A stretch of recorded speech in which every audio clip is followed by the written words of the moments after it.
She was unaware her delivery driver husband was actually the owner of the company when she kicked him and his sickly grandmother out in the snow to marry a regional manager. What he did would shock her beyond comprehension. Victoria Matthews stood in the doorway of their modest apartment that December evening, her perfectly manicured fingers gripping the eviction notice she'd typed herself, while her husband of 3 years, dressed in his worn delivery uniform with the company logo barely visible, carried his frail, oxygen-dependent grandmother through the bitter cold toward an uncertain future. The regional manager she'd been seeing in secret had promised her a life of luxury and status, but he had no idea that the man he'd been ordering around for months, the man whose wife he'd been seducing with expensive dinners and false promises, held every string of power in his hands. As snowflakes gathered on the shoulders of the grandmother's thin shawl, and the delivery driver loaded her portable oxygen tank into their decade-old sedan, Victoria smiled at her reflection in the window, completely oblivious to the empire she was about to lose access to forever. What would happen when the regional manager discovered the truth about who he'd been humiliating? How would Victoria react when the delivery driver revealed his true identity at the company's annual board meeting? Could the sickly grandmother survive the freezing night that her own granddaughter-in-law had forced upon her? And what shocking move would the husband make that would transform Victoria's carefully planned betrayal into her most devastating nightmare? The wind cut through the Chicago streets like frozen knives, but Victoria Matthews barely noticed as she watched the taillights of the battered Honda disappear into the swirling snow. Her soon-to-be ex-husband, James Richardson, had finally left, taking his burden of a grandmother with him, and Victoria felt nothing except relief mixed with anticipation for the new life waiting just around the corner. She closed the apartment door and leaned against it, exhaling slowly. The reflection in the hallway mirror showed a woman of 32, attractive by conventional standards, but with eyes that had grown harder over the past year. Those eyes had seen too many delivery uniforms, too many late nights when James came home smelling of cardboard and diesel fuel, too many conversations about building their future that never seemed to materialize into anything substantial. But that was about to change. Victoria's phone buzzed in her pocket.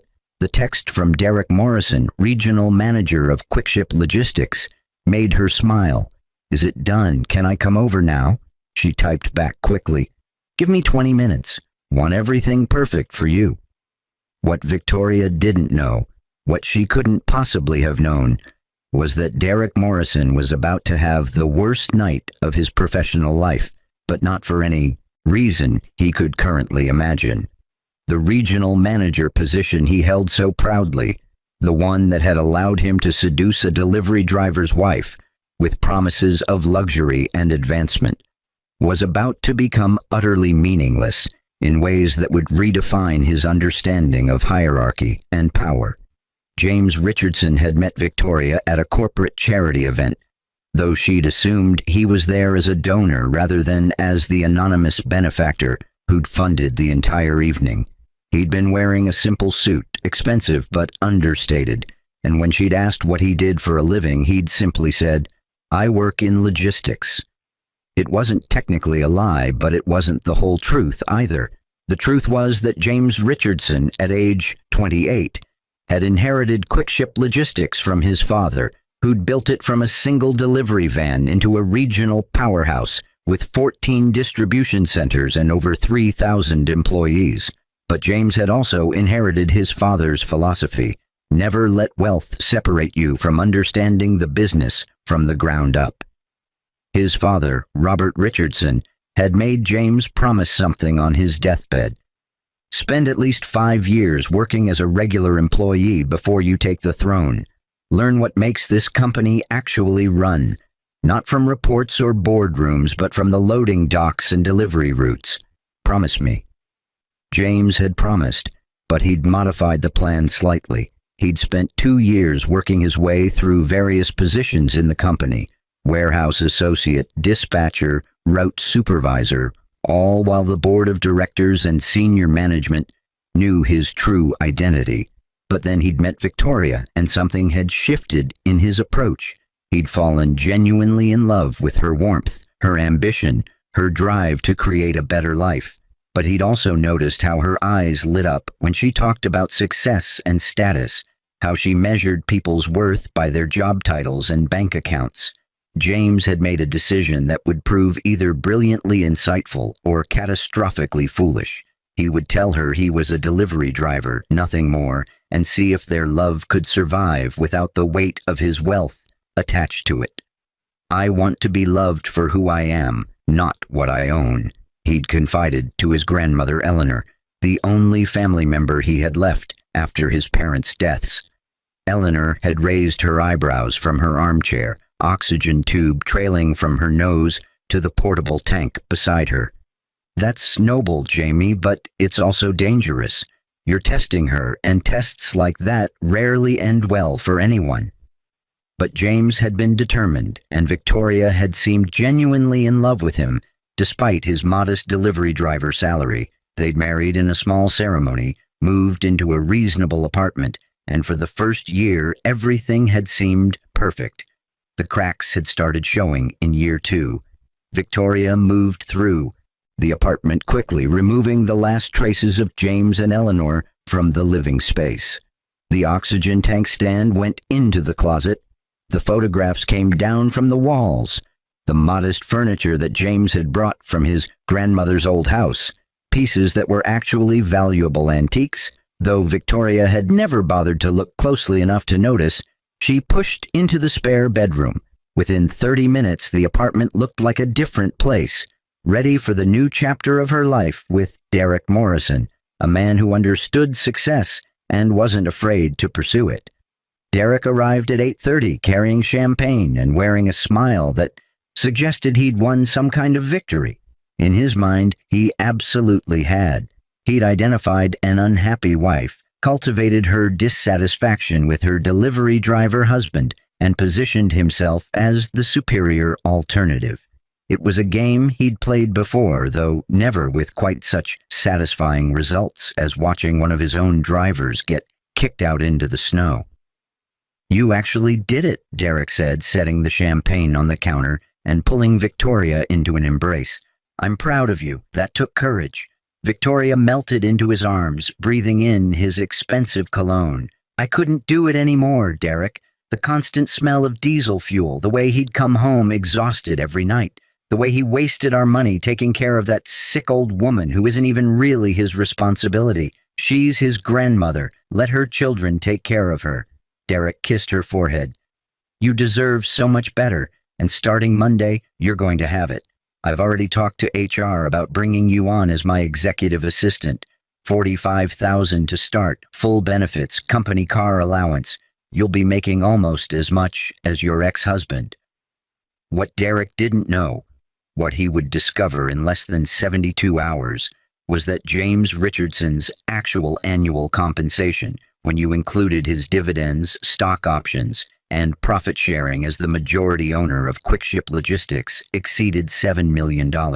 But Derek was thinking only of base salaries, of the small-minded hierarchies he understood, completely unaware that he'd been playing a game where he didn't even know the actual rules. Derek Morrison had called James Richardson into his office for what he'd assumed would be a routine disciplinary meeting, but was actually an opportunity to humiliate the man whose wife he'd been seducing for the past 6 months. "Richardson, sit down," Derek had said, not looking up from his computer screen, a power play he'd learned from a management book. James had sat, still wearing his delivery uniform, his expression neutral. "What can I do for you, Mr. Morrison?" "Your delivery times have been slipping. Route 12 should be completed by 4:30, but you've been coming in after 5 consistently for the past 2 weeks. Derek had finally looked up, his expression stern. "That's unacceptable. We have standards here." James had nodded slowly. "My grandmother has had some medical appointments. I've been making up the time by skipping my lunch breaks, so the total hours are the same." I don't care about total hours, Richardson. I care about route completion times. If you can't handle the route as assigned, we'll need to find someone who can. Derek had leaned back in his chair, enjoying the power dynamic. Also, I'm going to need you to work this weekend. Double shift on Saturday, full shift on Sunday. We're short-handed.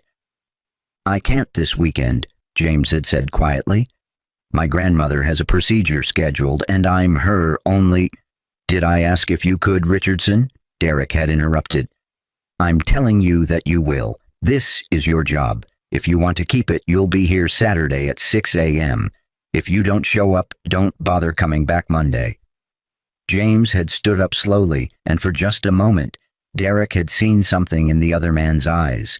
Not anger exactly, but a kind of assessment, as if James were looking at a specimen under a microscope and finding it wanting. I'll be here Saturday, James had said quietly, and then he'd left. Derek had smiled to himself. Victoria had already told him she was planning to end things with James that week, and Derek had wanted to make sure the delivery driver was thoroughly demoralized before the axe fell. It made the whole thing more satisfying somehow. What Derek hadn't known was that James had recorded the entire conversation on his phone, not for any immediate purpose, but simply because he'd learned over his years of undercover work that documentation was power. He'd also made a mental note that Derek Morrison's management style was exactly the kind of toxic behavior that had no place in quick-ship logistics culture, and that changes would be coming soon. But James had decided to wait. He'd wanted to see how this situation with Victoria would resolve itself naturally, without his intervention. He'd hoped, even then, that she might change her mind, that the woman he'd fallen in love with might remember what had brought them together in the first place. He'd been wrong. Eleanor Richardson sat in the passenger seat of James's old Honda, the oxygen tank secured in the back seat, watching the snow accumulate on the windshield as her grandson drove in silence. They were headed to a hotel, a nice one she suspected, though James would never say it outright, but her mind was elsewhere. She'd seen this coming for months, though she'd hoped she was wrong. Victoria had started looking at James differently sometime around the 18-month mark of their marriage. The looks of affection had been replaced with assessment, as if she were constantly calculating whether she'd made the right investment. The conversations had shifted from we to I, from shared dreams to individual disappointments. Eleanor had tried to talk to James about it several times, but he'd been stubbornly optimistic, insisting that every marriage went through rough patches, that Victoria was just stressed about her career, that things would get better once they got past this difficult season. But Eleanor, who'd been married for 47 years before her husband passed, knew the difference between a rough patch and a fundamental incompatibility. Victoria didn't love James. She loved the idea of success. And James, in his delivery uniform and modest lifestyle, didn't fit that vision. You should tell her the truth, Eleanor had said just last week, during one of Victoria's increasingly rare visits to spend time with her husband's grandmother. Tell her what truth, Grandma? James had asked, though he knew exactly what she meant. About who you really are, about what you really own, about the fact that Derek Morrison works for you, not the other way around. James had shaken his head. If I tell her now, after 3 years, she'll never forgive me for the deception, and if she suddenly becomes loving again after finding out about the money, I'll know it was never real to begin with. Eleanor had patted his hand. Sometimes, Jamie, you're too much like your father, too principled for your own good, but I suppose that's better than the alternative. Now, sitting in the car as snow piled up on the hood, Eleanor wondered what would come next. James had always been brilliant at playing the long game. It was how he'd built QuickShip's market share by 17% during his undercover years, implementing ideas that the board kept approving without knowing their source. But this particular game had costs that went beyond business strategy. Where are we going? Eleanor asked quietly. James glanced at her, his expression softening. "The Parkview Hotel. I've rented us a suite for the month. After that, we'll figure something out." Eleanor knew that figuring something out probably meant moving into one of the 3 properties James owned in the Chicago area, but she didn't press. If her grandson wanted to maintain his cover a little longer, that was his choice. What she was curious about was what would happen on Monday, when the quarterly board meeting was scheduled. James had been planning something for weeks, she could tell. The way he'd been reviewing personnel files, the late-night calls with the board chairman, the amendments to company policy he'd been drafting, it all pointed to something significant. "You're going to reveal yourself on Monday, aren't you?" Eleanor asked. James was quiet for a long moment. "I've been anonymous long enough. It's time to actually run the company instead of just influencing it from the shadows. And there are some changes that need to be made, particularly in regional management." Eleanor smiled slightly. "Derek Morrison is about to have a very bad week." "Derek Morrison is about to have a very different career," James corrected, "but yes." Despite everything that had happened in his personal life, James Richardson showed up for his shift at 6 a.m. on Saturday, just as Derek Morrison had demanded. But he didn't come alone.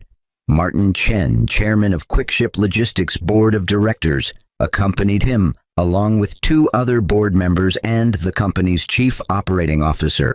They weren't dressed for a distribution center, they wore business suits and carried tablets, but they moved through the facility with the confidence of people who belonged there. Derek Morrison arrived at 6:30, coffee in hand, and stopped dead when he saw the group of executives standing near the loading dock. His first thought was panic. Had he screwed something up? Were they here because of some complaint? His second thought was confusion. Why was Richardson there with them? "Mr. Morrison," Martin Chen said, extending his hand, "I'm glad you could join us. We're conducting some surprise inspections today at several facilities. This is the first stop." Derek shook hands, his mind racing. "Of course, Mr. Chen. Welcome. Is there anything specific you're looking for?" "We're evaluating management practices," the COO said smoothly. "Employee satisfaction, operational efficiency, adherence to company culture and values, standard quarterly review procedures." What Derek didn't know was that there were no standard quarterly review procedures that involved surprise Saturday inspections. This was entirely about him and about gathering documentation for what was coming on Monday. James, still in his delivery uniform, stood slightly behind the executives, watching Derek's face. For 3 years, he'd observed his regional manager from the bottom of the hierarchy, noting every shortcut, every corner cut, every instance of favoritism or intimidation. He'd documented it all meticulously, not out of any desire for revenge, but because he genuinely believed that good leadership mattered, and Derek Morrison was not a good leader. "Richardson," Derek said, noticing James for the first time. "You're late. I said 6 a.m. James checked his watch. "It's 6:32, Mr. Morrison. You arrived at 6:30. I've been here since 5:45, actually, helping unload the overnight shipment." Derek's jaw tightened. Having this particular employee contradict him in front of executives was exactly the kind of insubordination he would normally punish, but he couldn't do that with the board chairman standing right there. "We'll discuss your attitude later," Derek said tersely. Martin Chen raised an eyebrow. "Actually, Mr. Morrison, I'd like to discuss your management approach now. You have a few minutes to chat in your office." What followed was an hour-long interview that Derek would later describe as the most uncomfortable experience of his professional life. The board members asked pointed questions about his leadership philosophy, his approach to work-life balance for his employees, his thoughts on treating people with dignity and respect. Derek gave what he thought were good answers, the kind of corporate speak that usually satisfied executives, but he could tell from their expressions that something was off. They knew something he didn't, but Derek couldn't figure out what it was. When they finally left his office, Derek immediately called Victoria. "Something's going on," he said. "The board just showed up for a surprise inspection, and they were asking really weird questions. I think somebody might have filed a complaint about me." Victoria, still glowing from her first night in the apartment, without James and his grandmother, wasn't particularly concerned. "You're a great manager, Derek. I'm sure it's just routine. Don't worry about it." But Derek was worried, and his worry would prove entirely justified. Victoria Matthews stood in front of her closet, selecting the perfect outfit for her first day as Derek Morrison's executive assistant. She'd chosen a sophisticated navy suit that Derek had complimented when they'd gone shopping together the previous week, paired with modest heels and understated jewelry. She was finally going to be someone important, or at least adjacent to someone important. Executive assistant to a regional manager might not sound impressive to some people, but to Victoria it represented everything she'd wanted: access to corporate culture, proximity to decision makers, a career path that led upward instead of nowhere. James had never understood her ambitions. He'd been content to stay a delivery driver forever, apparently, living in their modest apartment, spending their money on his grandmother's medical expenses instead of on the life Victoria had dreamed of. Well, that chapter was over now. Her phone buzzed. Derek sending her the details for Monday morning. "Meet me at headquarters at 8:30 a.m. We're attending the quarterly board meeting as observers before we start your onboarding. Great networking opportunity for you." Victoria's heart raced. A board meeting on her first day? That was even better than she'd hoped. She'd get to see how the real power players operated, make connections, show them she was someone worth remembering. She texted back, "Perfect, can't wait." What Victoria didn't realize was that Derek's invitation was not optional, and it wasn't really about networking. The board had specifically requested that Derek Morrison attend Monday's meeting with any relevant guests, a phrase Derek had interpreted as an opportunity to show off his new executive assistant. But the board's actual meaning was quite different. They wanted Victoria Matthews there so she could witness what was about to happen to her new boyfriend and, by extension, to her carefully constructed plans for the future. James Richardson woke up at 5:30 in the Parkview Hotel suite, made coffee, and checked on his grandmother. Eleanor was already awake, reading on her tablet, the oxygen tube running to her nose, as it always did. "Big day," she said without looking up. "Yes," James agreed. "Are you nervous?" He considered the question. "No. Relieved, maybe. It'll be good to stop pretending." Eleanor set down her tablet and looked at her grandson. "You know this is going to devastate her, don't you? Victoria, I mean. Whatever feelings she has for Derek Morrison, finding out the truth this way is going to be brutal." James poured himself coffee and sat down in the chair across from his grandmother. "She made her choice, Grandma. I gave her 3 years to love me for who I am, not what I have. She chose differently." "And Derek Morrison? What happens to him?" "He gets reassigned," James said simply. "We're moving him to a position where his management style can't hurt people anymore. Probably some kind of project coordination role with no direct reports.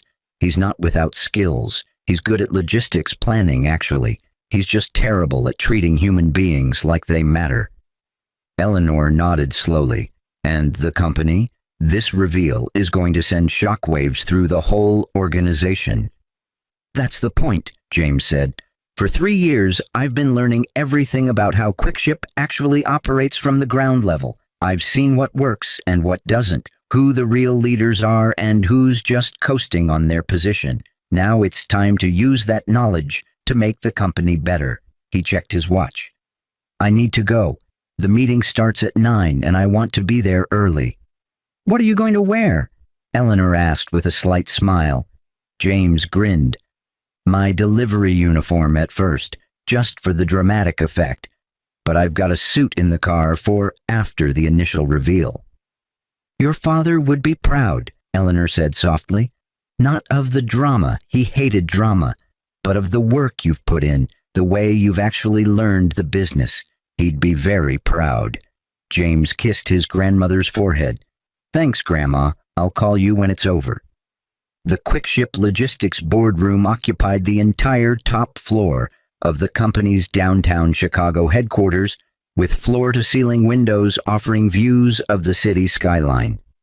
23 people had gathered by 8:55 a.m. The 7 board members, the executive leadership team, several regional managers, including Derek Morrison, and a few observers and assistants. Victoria Matthews arrived with Derek at 8:45, her navy suit perfectly pressed, her confidence high. She noticed a few people giving her curious looks, probably wondering who Derek's new assistant was, but she ignored them, focusing instead on trying to memorize names and faces of the powerful people in the room. Derek was more nervous than Victoria had ever seen him. He kept checking his phone, adjusting his tie, scanning the room as if looking for threats. "This is weird," he muttered to Victoria. "Board meetings don't usually include regional managers unless something big is happening." "Maybe they're announcing a restructuring," Victoria whispered back. "Or a promotion. You've been doing great work. Maybe this is your moment." Derek wanted to believe that, but the presence of the board chairman, the COO, and several attorneys from the company's legal team suggested this wasn't about promotions. At exactly 9 a.m., Martin Chen called the meeting to order. "Thank you all for being here. We have some significant announcements to make this morning, and I wanted to ensure we had the appropriate witnesses present." He paused, scanning the room. "Many of you know that QuickShip Logistics has operated for the past 5 years under an unusual arrangement. Our founder, Robert Richardson, passed away 5 years ago, leaving the company to his son James with specific conditions.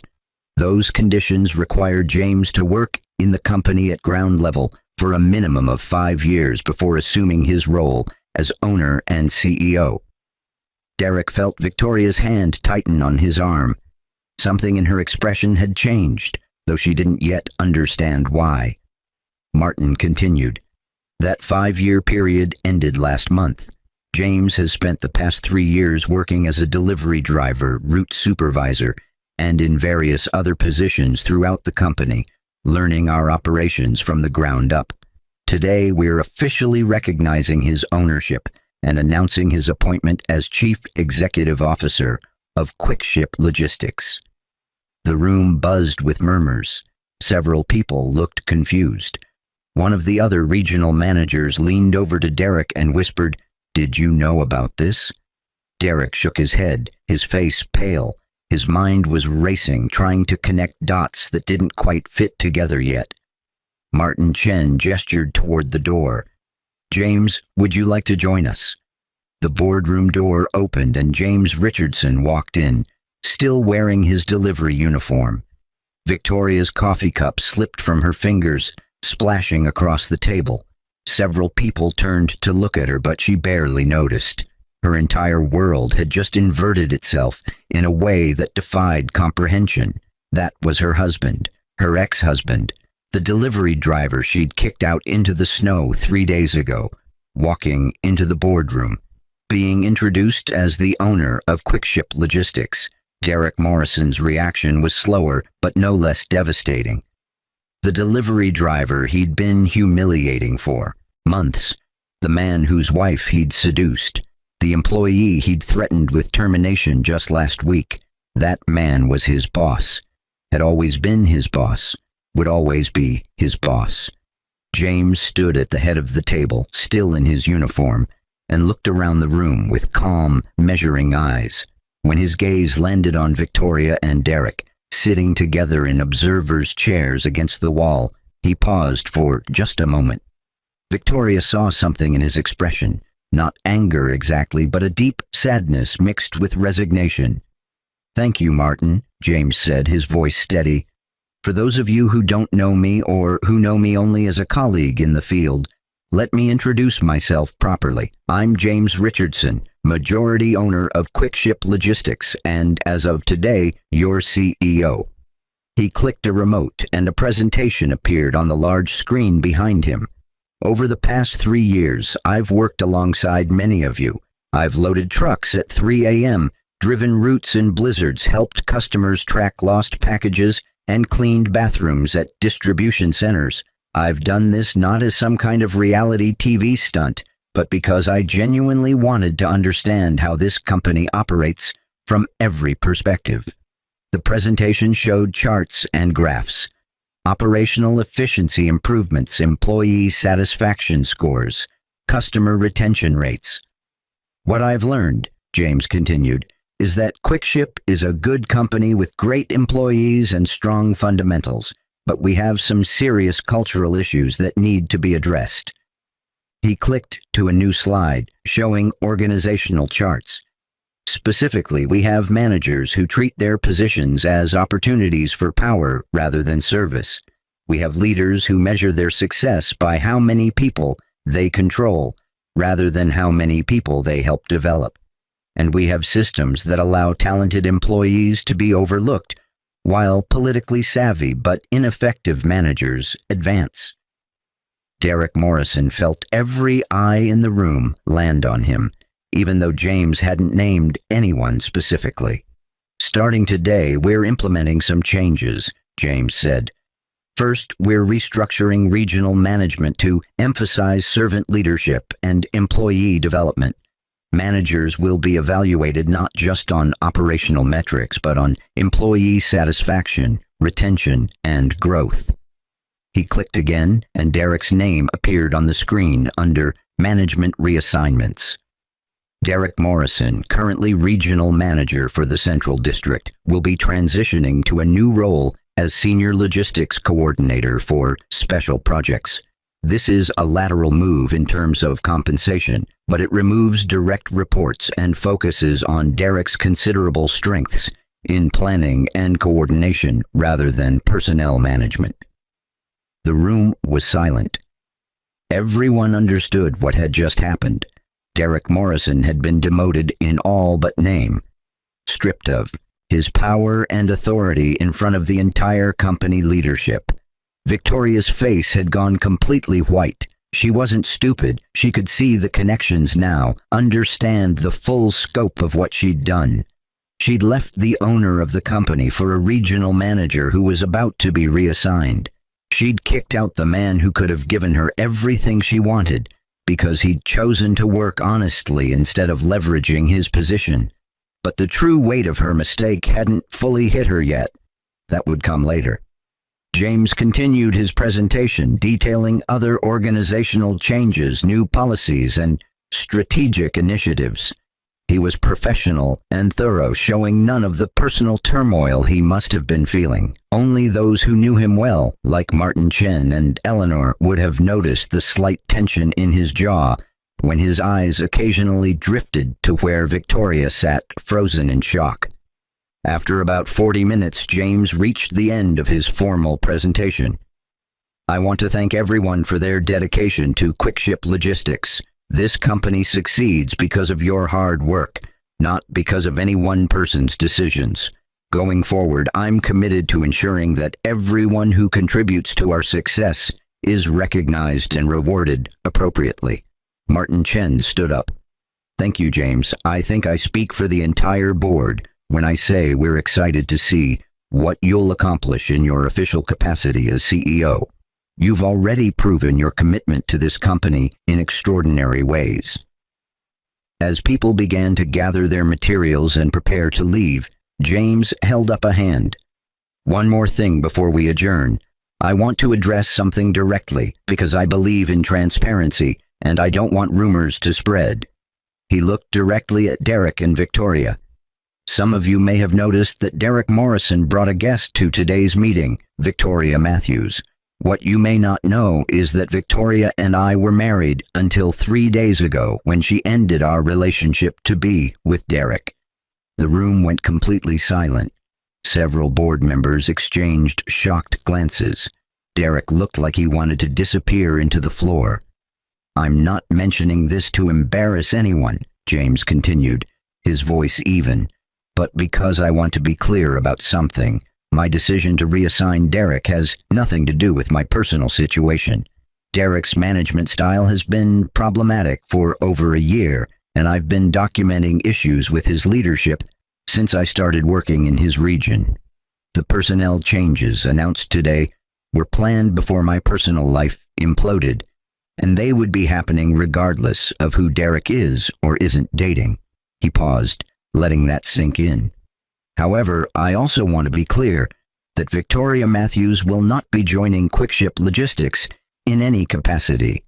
The offer of employment that Derek made to her is rescinded, as he did not have the authority to make hiring decisions for executive positions without board approval. Victoria, I apologize for any inconvenience this causes you, but I'm sure you understand that given our personal history, it would be inappropriate for you to work here. Victoria finally found her voice, though it came out as barely more than a whisper.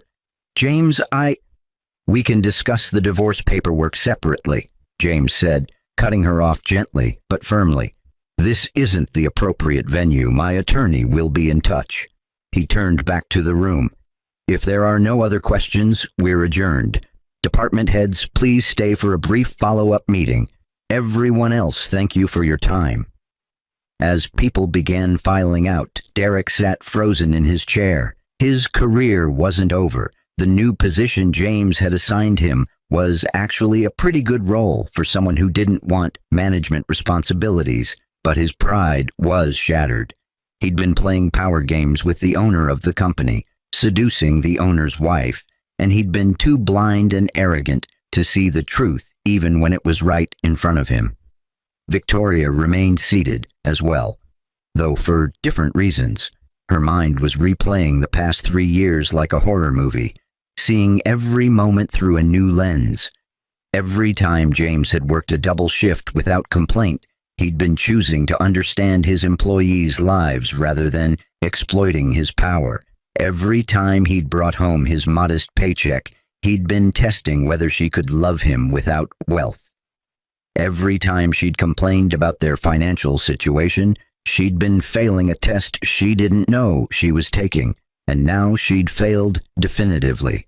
Victoria caught up with James in the parking garage 40 minutes later after the department head meeting had concluded. He was walking to his car, not the old Honda he'd been driving, she noticed, but a sleek Tesla Model S that had probably been waiting in reserved parking this whole time. James, please, she called out. Please, we need to talk. He stopped, turned around, and waited for her to approach. His expression was neutral, neither angry nor welcoming. I didn't know, Victoria said, the words tumbling out. I swear to God, James, I didn't know who you were. I thought you were just a delivery driver who didn't care about success or ambition or building a future. I was building a future, James said quietly. I was building this company into something better. I was learning how to lead with wisdom instead of just authority. I was investing in employees and systems and culture. I was building something real, Victoria. You just couldn't see it because it didn't look like what you thought success should look like. Victoria felt tears streaming down her face. If you had just told me, if I had told you, you would have loved my money, not me, James interrupted, and I wanted to be loved for who I actually am, not what I can buy. That's not an unreasonable thing to want from a spouse. I did love you, Victoria insisted. In the beginning, I really did. Maybe, James acknowledged, but you stopped. And you stopped because I wasn't successful enough for you, or at least I didn't look successful enough. The man you kicked out 3 days ago was exactly the same man you married 3 years ago, Victoria. The only thing that changed was your patience with who you thought I was. Victoria wiped at her tears, mascara running down her face. What about Derek? Did you plan that? Did you somehow engineer him into my life just to test me? James actually laughed, though there was no humor in it. You give me too much credit for manipulation. Derek Morrison is exactly what he appears to be, a mediocre manager with an inflated ego and a pattern of inappropriate behavior with subordinates partners. You're not the first, Victoria. There were 2 complaints filed against him in the past year for similar conduct. I was going to reassign him regardless of whether you'd gotten involved with him." That revelation hit Victoria like a physical blow. "There were others?" "You're the first one who actually left her husband for him, as far as I know," James said. "But yes, Derek has a pattern. He identifies unhappy women married to men under his supervision, and he uses his position to seduce them. It's a power thing for him. The board and I have been building a case for months." Victoria felt sick. She'd thought Derek genuinely cared about her, that their connection was real, that he saw something special in her that James had missed. But she'd just been another conquest, another notch in Derek Morrison's belt, another example of his need to dominate. "I've made a terrible mistake," Victoria whispered. "Yes," James agreed, "but we all make mistakes. The question is what we learn from them." He unlocked his car. "My lawyer will send you divorce papers this week. The settlement will be generous. I'm not interested in punishing you financially. You'll get alimony for 3 years, enough to get yourself established. After that, you're on your own." "James, please," Victoria said desperately. "Can't we try again? Now that I know the truth, can't we?" "No," James said firmly, "because now I know the truth too. I know that you couldn't love me when you thought I was ordinary. I know that you valued status over character, appearance over substance. I know that when things got hard, you didn't communicate with me or work to fix our problems. You found someone else and kicked me out into the snow along with my dying grandmother." That last part landed with particular weight.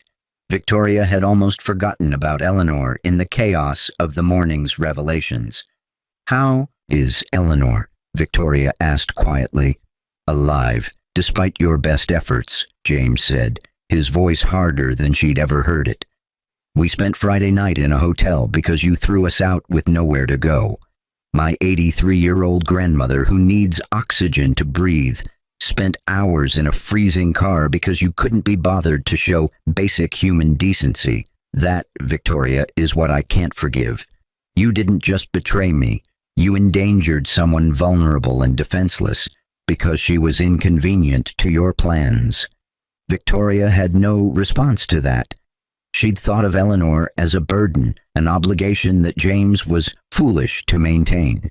She'd never considered her as a person, as someone's beloved grandmother, as a woman who'd raised James when his parents died and who deserved better than being thrown out into the snow. "I'm sorry," Victoria said, though she knew it was inadequate. "I believe you," James said, "but sorry doesn't change anything. Goodbye, Victoria." He got into his Tesla and drove away, leaving Victoria standing alone in the parking garage, the ruins of her carefully constructed plans scattered around her like debris. James Richardson sat in his new office, the CEO's suite that had remained empty for 5 years while he learned the business from the ground up, reviewing employee satisfaction surveys with his chief of operations. The changes he'd implemented were working. Employee retention was up 17%. Customer satisfaction had improved. Several toxic managers had been transitioned out of leadership roles, and a new culture of servant leadership was taking root. His grandmother Eleanor was doing better too. James had moved her into his penthouse apartment, hired a full-time nurse to help manage her medical needs, and spent his evenings with her when he wasn't traveling for work. She was still sick, still declining slowly, but she was comfortable and cared for and surrounded by love. "You did the right thing," Eleanor told him one evening as they sat together watching the sunset over Chicago. "With Victoria, with Derek, with all of it. I know it hurt, but you did the right thing." James nodded. "It did hurt. It still does sometimes. I really loved her, Grandma." "I know, sweetheart, but she didn't love the real you. She loved an idea of who she wanted you to be. That's not the same thing." "No," James agreed. "It's not." Eleanor was quiet for a moment, then asked, "Have you heard from her?" "Her lawyer contacts my lawyer about the divorce proceedings. It should be finalized next month. Beyond that, no. She moved out of the apartment, got a job at a different company, something in marketing, I think. Derek's in his new position and apparently doing fine. I hear he's dating someone from accounting now. Do you think he learned anything? Eleanor asked. James considered the question. I think he learned not to seduce the boss's wife. Whether he learned to treat people with actual respect, I'm not sure. But he doesn't have the power to hurt people the way he used to, and that's what matters. Eleanor patted his hand.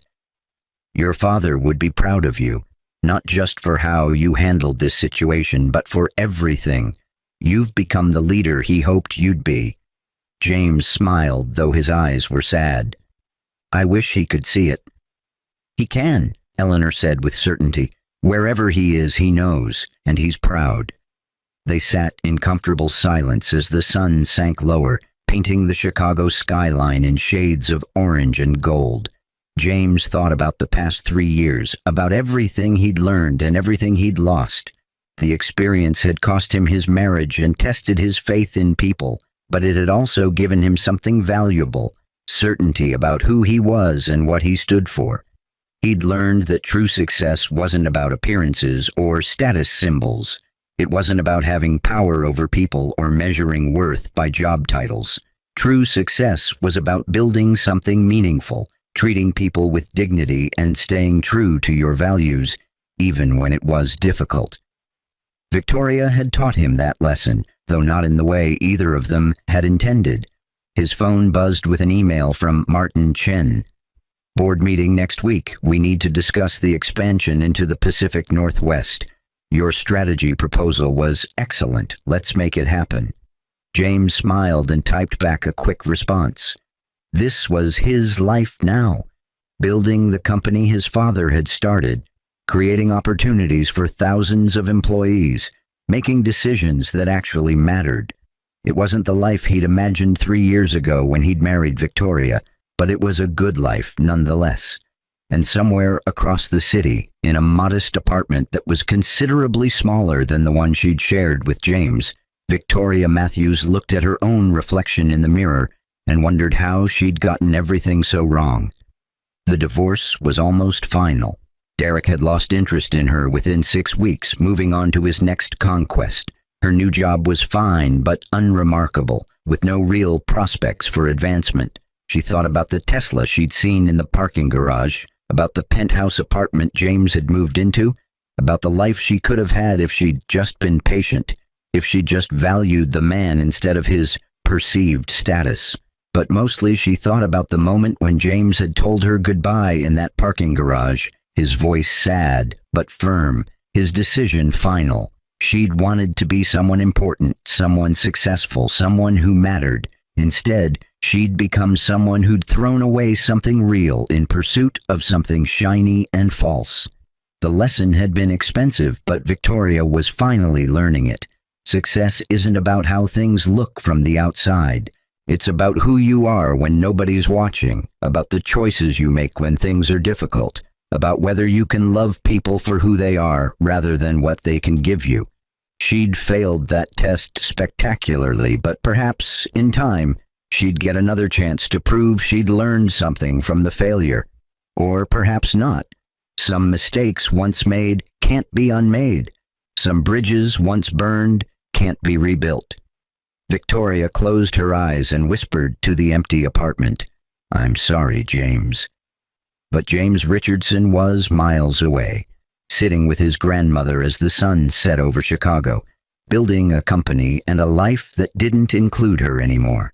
And that perhaps was exactly what both of them needed. The Chicago Business Journal's annual 40 Under 40 Gala filled the grand ballroom of the Palmer House Hilton, with the city's most successful young professionals, venture capitalists, tech entrepreneurs, and corporate leaders.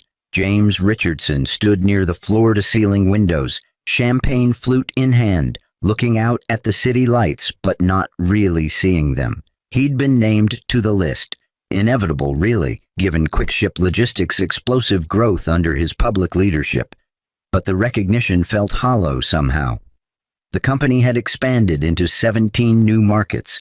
Employee satisfaction scores were at an all-time high, and revenue had increased by 43% in just 2 years. By every objective measure, he was succeeding beyond even his father's ambitious expectations.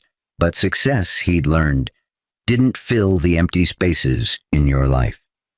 Mr. Richardson, a voice pulled him from his thoughts. He turned to find a young woman in an elegant black dress, her dark hair pulled back in a simple but sophisticated style. She looked vaguely familiar, though he couldn't immediately place her. "I'm sorry to interrupt," she continued, offering a hesitant smile. "I'm Rachel Okonkwo. I work in your Southeast Distribution Center. Well, I used to.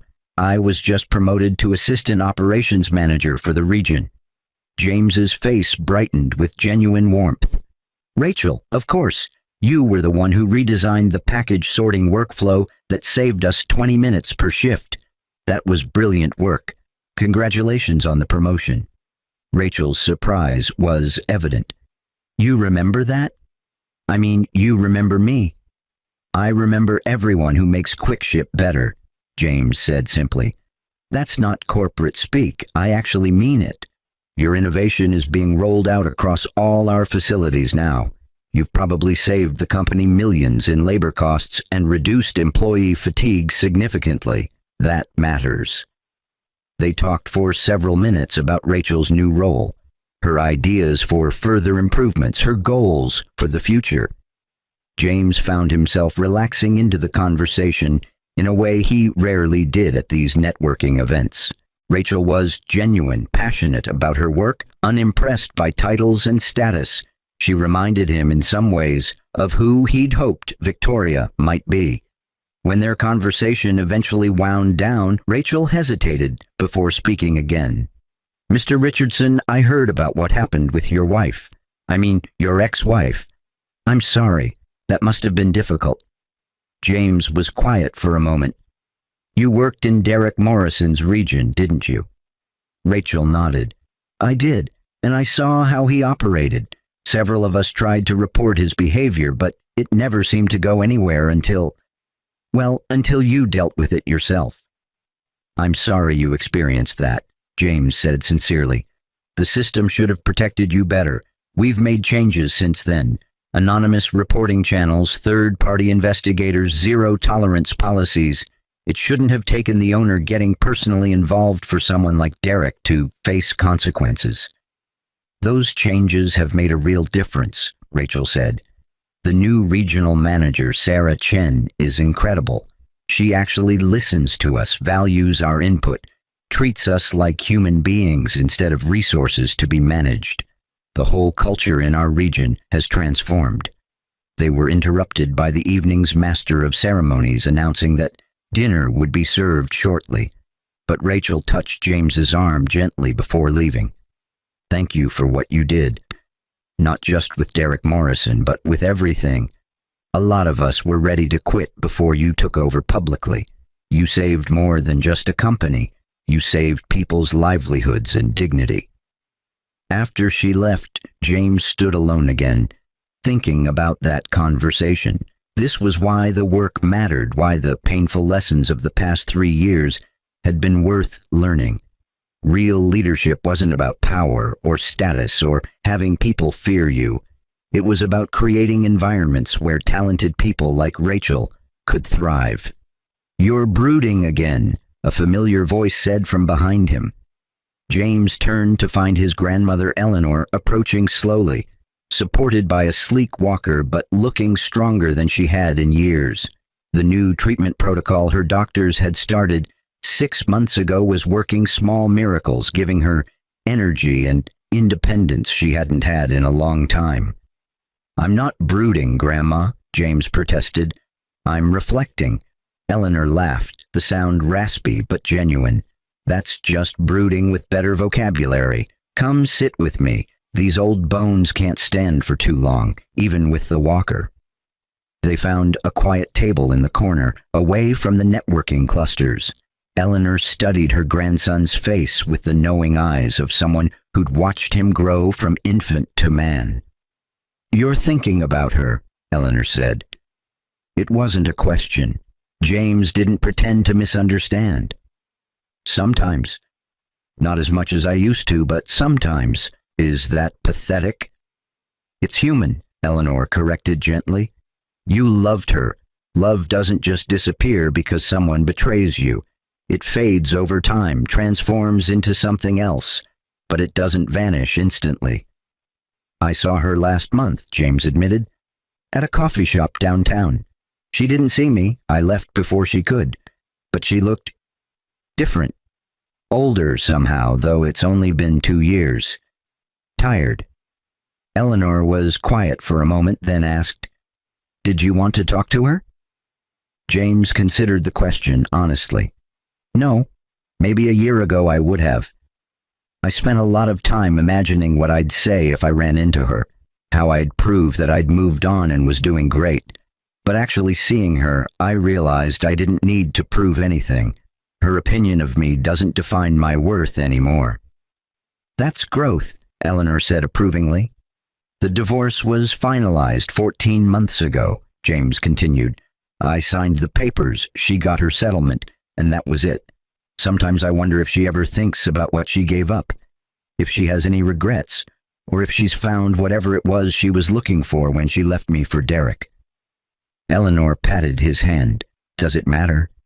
No, James admitted, it doesn't, but I'm still curious.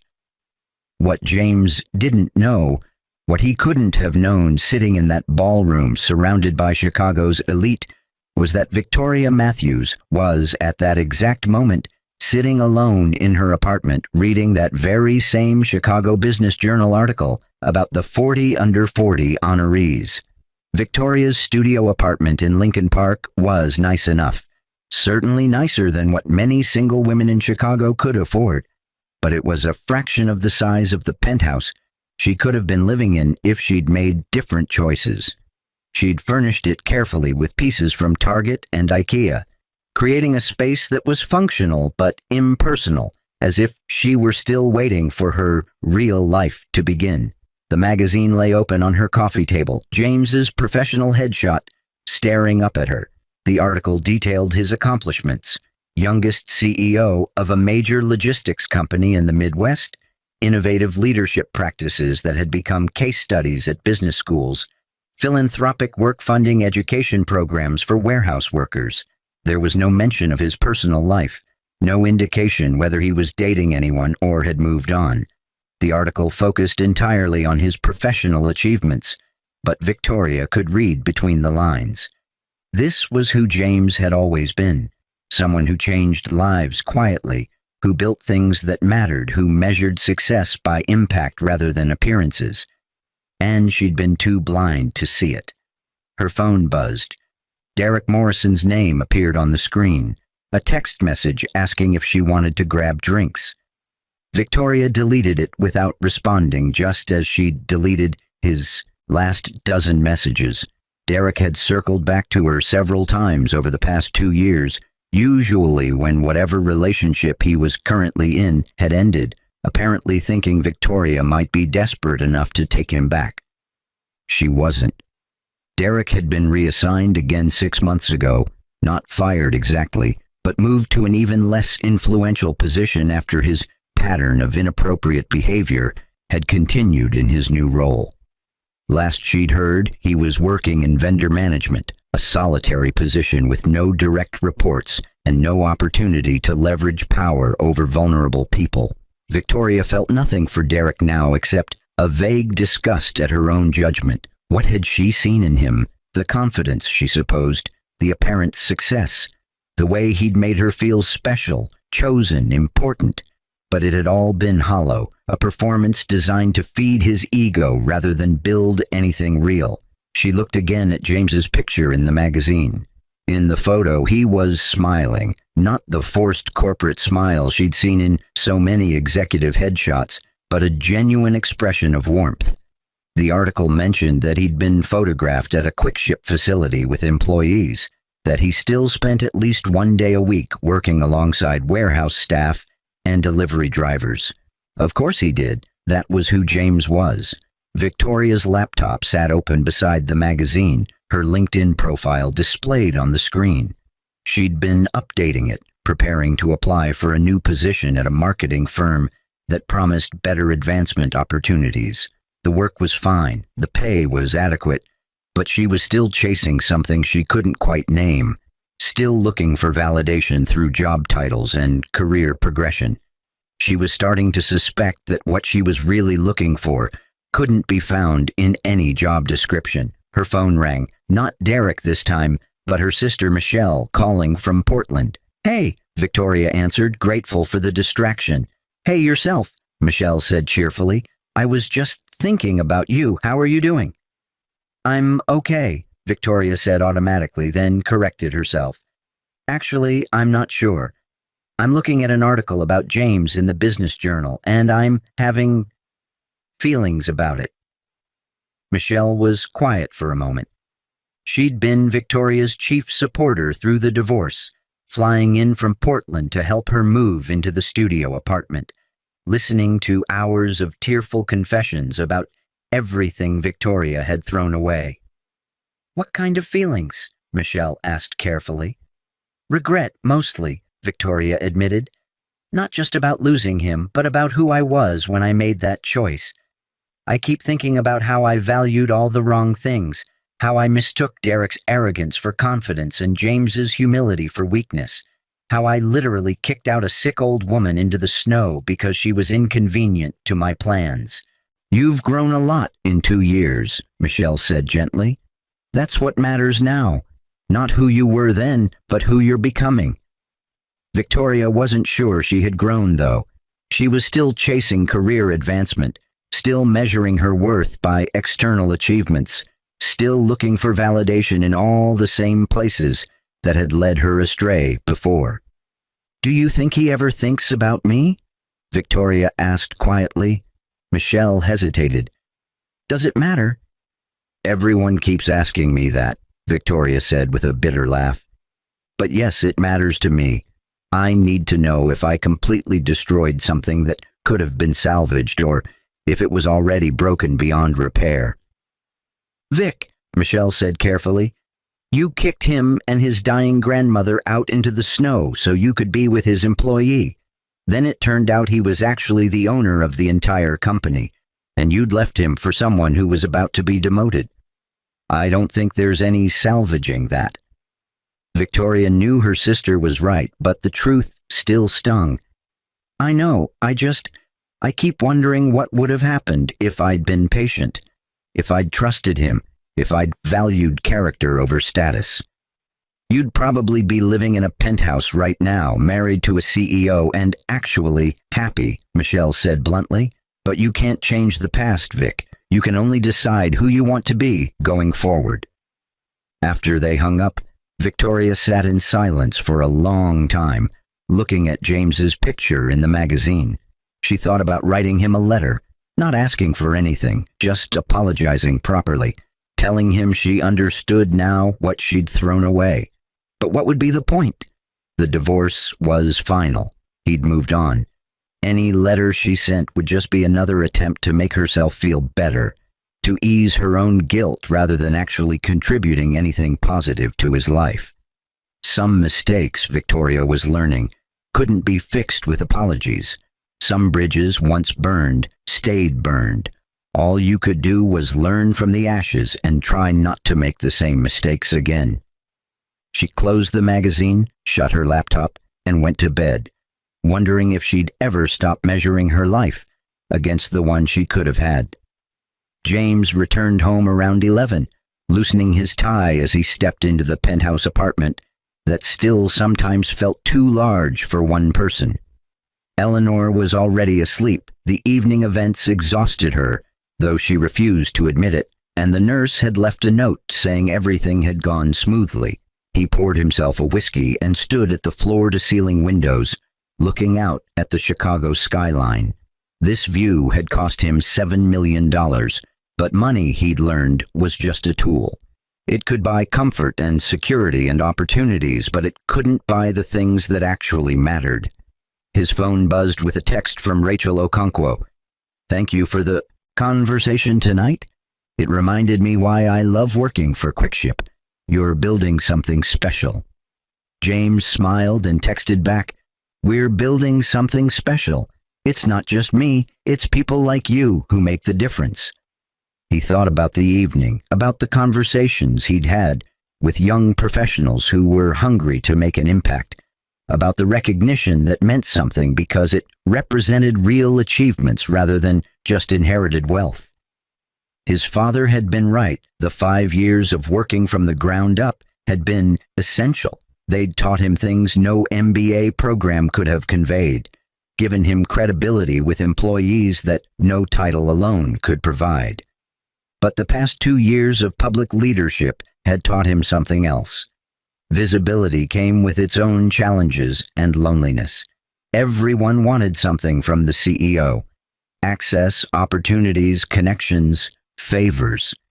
It was hard to know who genuinely cared about him as a person versus who saw him as a stepping stone to their own success. He thought about Victoria sometimes, not constantly anymore, but in quiet moments like this. He wondered if she'd found what she was looking for, if Derek Morrison had turned out to be the upgrade she'd imagined, if she ever regretted her choice. But mostly he wondered if he'd ever be able to trust someone again. The betrayal had cut deep, not just because Victoria had left him, but because of how thoroughly he'd been deceived. He'd given her 3 years to prove that love could exist without money, and she'd failed so spectacularly that it had shaken his faith in his own judgment. His phone buzzed again. Martin Chen, the board chairman. "Excellent showing tonight, James. The board is thrilled with your leadership. Your father would be incredibly proud." James appreciated the sentiment, but he wondered if it was entirely true. His father had been proud of building the company, yes, but he'd also been proud of his marriage, his family, his life outside of work. Robert Richardson had managed to balance success with genuine human connection in a way that James was still struggling to find. The penthouse felt very empty suddenly. Beautiful, expensive, perfectly decorated, and completely empty. James finished his whiskey and went to check on his grandmother one last time before bed. Eleanor was sleeping peacefully, the oxygen machine humming softly beside her bed. He adjusted her blanket gently and kissed her forehead. "At least I still have you, Grandma," he whispered. Eleanor's eyes fluttered open briefly. "You'll find someone else, Jamie," she murmured, half asleep. "Someone who sees you clearly, someone worthy of you." "Maybe," James said softly, "but I'm not in a hurry." "Good," Eleanor said, her eyes closing again. "Better to be alone than to be with the wrong person. Your father taught me that." James smiled, though she couldn't see it. "Sleep well, Grandma." He returned to his own room, changed into comfortable clothes, and lay in his king-sized bed, staring at the ceiling. Tomorrow would bring new challenges, a merger discussion with a West Coast competitor, a presentation to investors, a site visit to the new distribution center in Minneapolis. The work never stopped, and James was grateful for that. Work, at least, made sense. Put in the effort, make good decisions, treat people well, and you got results. Relationships were messier, more unpredictable, more vulnerable to the kind of catastrophic misjudgment he'd made with Victoria. But somewhere in the back of his mind, he could hear his father's voice. "The business is important, son, but don't let it be everything. The richest man in the cemetery is still dead. What matters is who you loved and who loved you back." James fell asleep thinking about that, about the difference between success and fulfillment, about whether he'd ever find someone who could see past the money and the title and the penthouse to the man underneath, someone who would have loved him just as much when he was wearing a delivery uniform and living in a modest apartment, someone, in other words, who was nothing like Victoria Matthews. The QuickShip Logistics annual company picnic filled Grant Park with over 5,000 employees and their families, a tradition James had started in his first year as public CEO. He moved through the crowd easily, stopping to talk with warehouse workers, delivery drivers, office staff, and executives without any visible distinction in how he treated them. Rachel Okonkwo, now the regional operations director for the entire Midwest, walked beside him with her husband Marcus and their 2-year-old daughter. "This is incredible, James," she said, gesturing at the massive gathering. "I remember when these picnics were just departmental affairs with maybe 50 people. Now it's the whole company." "Culture matters," James said simply. "People work harder when they feel like they're part of something bigger than just a paycheck." They were interrupted by Eleanor, now 88, but surprisingly robust thanks to the experimental treatment that had exceeded everyone's expectations. She was accompanied by a woman James didn't immediately recognize, someone roughly his age with kind eyes and an easy smile, wearing jeans and a QuickShip volunteer t-shirt. "Jamie, I want you to meet someone," Eleanor said with barely contained excitement. "This is Dr. Sarah Chen, no relation to Martin. She's the physician who developed the treatment protocol that saved my life. She's been volunteering at the medical tent today, and I've been telling her all about my wonderful grandson." James shot his grandmother a look that clearly said, "What are you doing?" but extended his hand politely. "Dr. Chen, it's a pleasure, and thank you, genuinely, for giving me more time with my grandmother. Your work has been miraculous." Sarah shook his hand with a firm, confident grip. "Please call me Sarah, and it's been my pleasure. Eleanor is one of my favorite patients. She actually follows the treatment protocol instead of arguing with me about it." They talked for several minutes about Eleanor's progress, about the research Sarah was conducting, about the challenges of making innovative treatments accessible to patients who couldn't afford experimental medicine. James found himself genuinely engaged in the conversation, impressed by Sarah's passion for her work and her complete lack of interest in his position or wealth. When Eleanor conveniently excused herself to check on the dessert table, leaving James and Sarah alone, he had to laugh. "My grandmother is not subtle," he said apologetically. Sarah smiled. "No, but she's delightful, and she clearly adores you."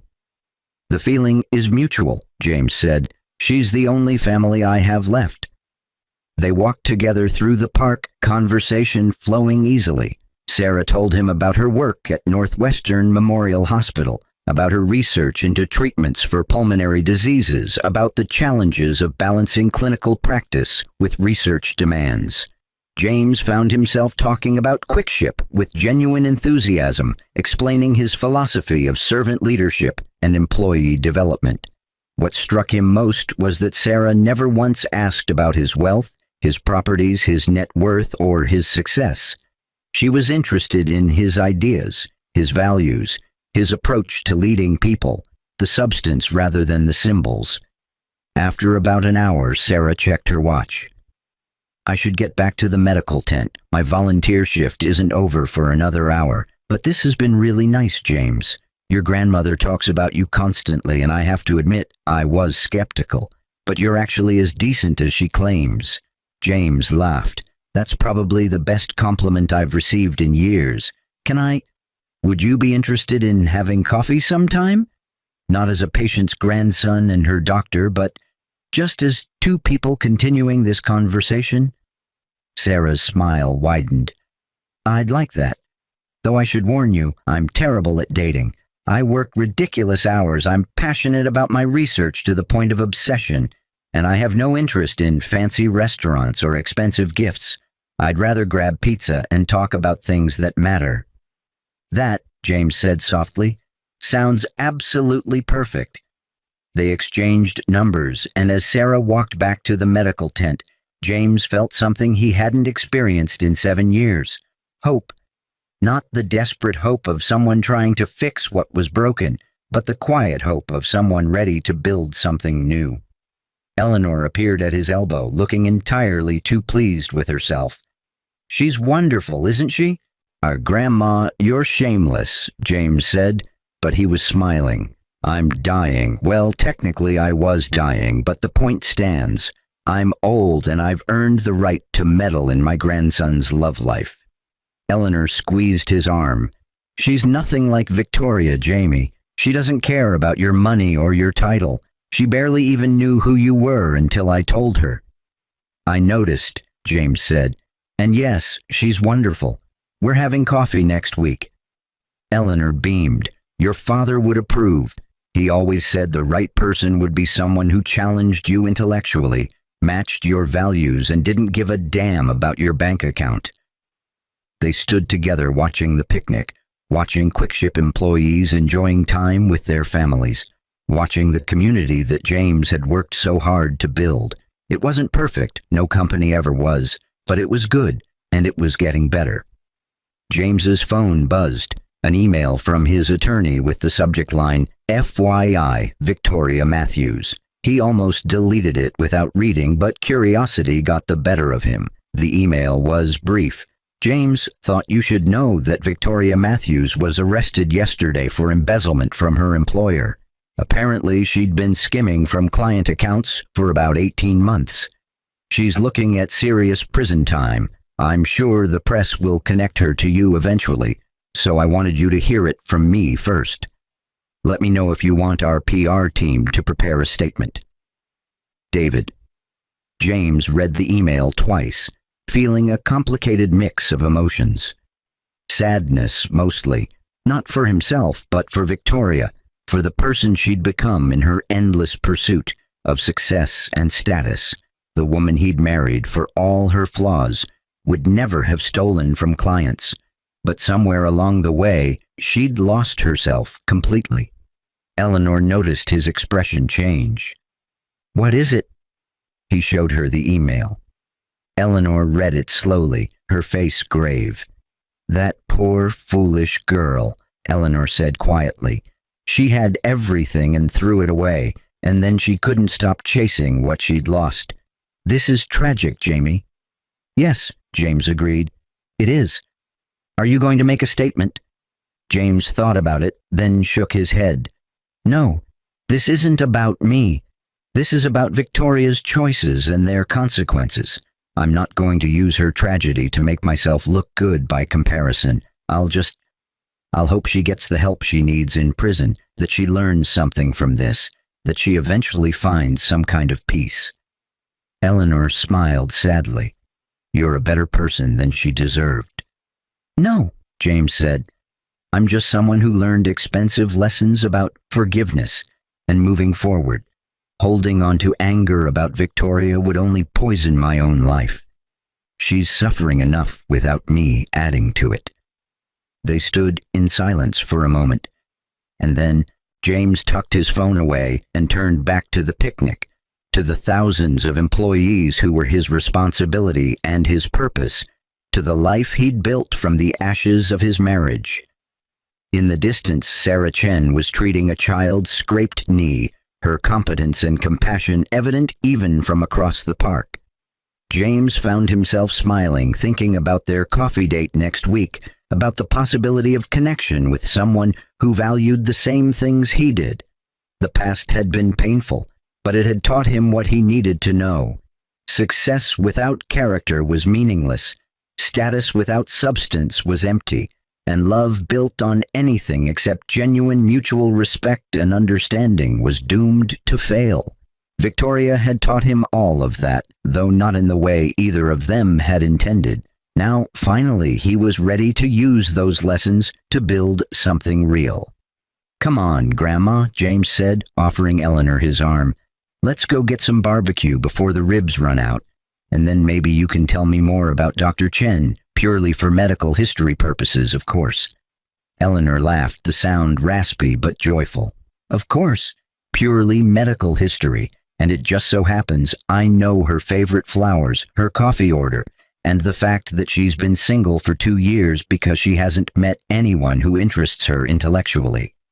You're impossible, James said fondly. I'm helpful, Eleanor corrected. There's a difference. They walked together through Grant Park, through the community of employees who'd become like family, toward a future that was uncertain but finally, genuinely hopeful.